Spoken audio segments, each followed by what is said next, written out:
వందనాలు. అలాగే సమీక్షణ పాస్టర్ గారికి, కుటుంబానికి, అలాగే ఇక్కడ ఉన్న కుటుంబం అంతటికి నా హృదయపూర్వకమైన వందనాలు. నేను చెప్పాలనుకునే మాట, రెండవ మాట,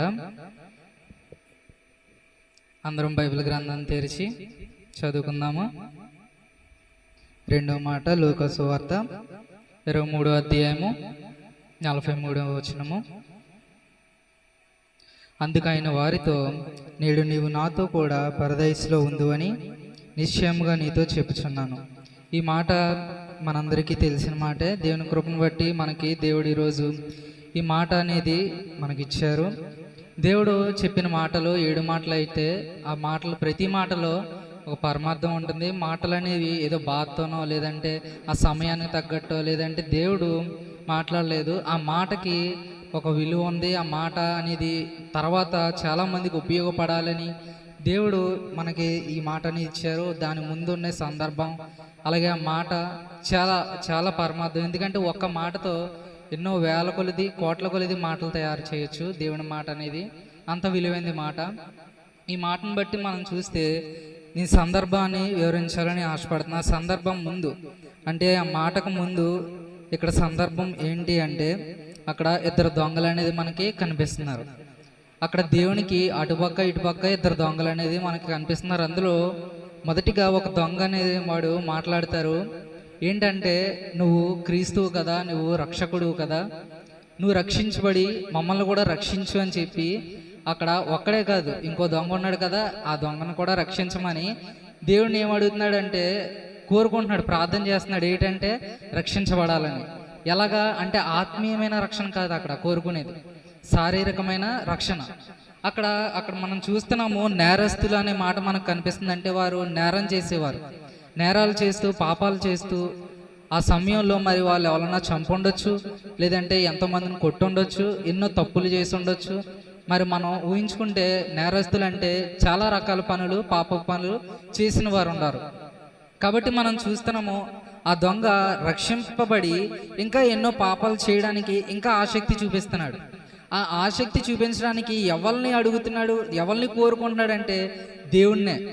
అంటే రక్షించు నన్ను, నేను ఇంకా చాలా పాపాలు చేయాల్సి ఉన్నదని ఏమడుగుతున్నాడు, దేవుణ్ణి ఇంకా రక్షించబడాలని కోరుకుంటున్నాడు.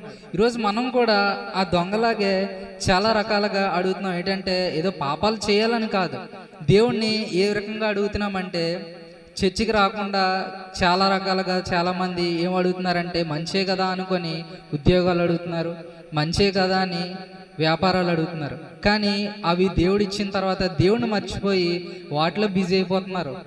మనం ఆలోచించాలి, దేవుడే ఇచ్చారు, దేవుడు మరి దేవుడిని విడిచిపెట్టి మనం చేస్తే ఆ నేరస్తులాగే నేరం చేయడానికి దేవుడిని రక్షింపబడాలి, నేను లోకానుసారమైన రక్షణ పొందాలి అని అడిగినట్టే. కానీ రెండో దొంగ అడుగుతున్నాడు, గద్దించి మరీ చెప్తున్నాడు, మనం చేసిన తప్పులకు ఇది ప్రతిఫలము, ఇది దేవుణ్ణి అడగాల్సిన విధం ఇది కాదు. అప్పటి వరకు ఆయన కూడా నేరస్తుడే, ఆయన కూడా ఎన్నో తప్పులు చేసిన వాడే. కానీ అప్పుడు ఏం చెప్తున్నాడంటే మనం దీనికి అర్హులం, మనం చేసిన తప్పులకు ఇది ప్రతిఫలం, మనం చేసిన పాపాలకు, మనం చేసిన ఈ క్రియలకు ఇది మనకి తగాలి, అసలు ఇదే మనకి జరగాల్సిందే.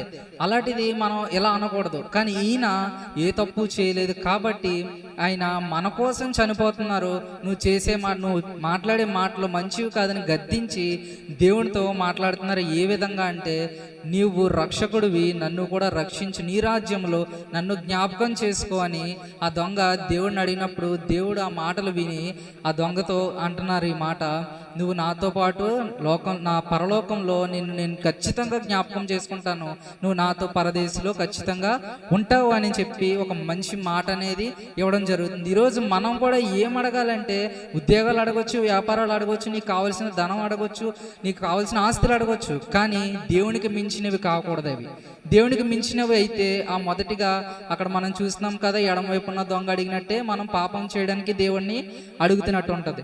కానీ దేవుని కుడివైపు ఉన్న దొంగ అడిగినట్టుగా మనం అడగాలంటే దేవునికి మించినది ఏది అడగకూడదు, దేవునికి తగ్గించి ఏదన్నా అడిగితే అప్పుడు ఆ దొంగల వల్లే మనం రక్షణ పొందుతాం. ఆయన పరదేశంలో మనం ఆయనతో పాటు నివసించగలుగుతాం. ఈ కొద్ది మాటలు దేవుడు దీవించుగాక. దేవునికి స్తోత్రం.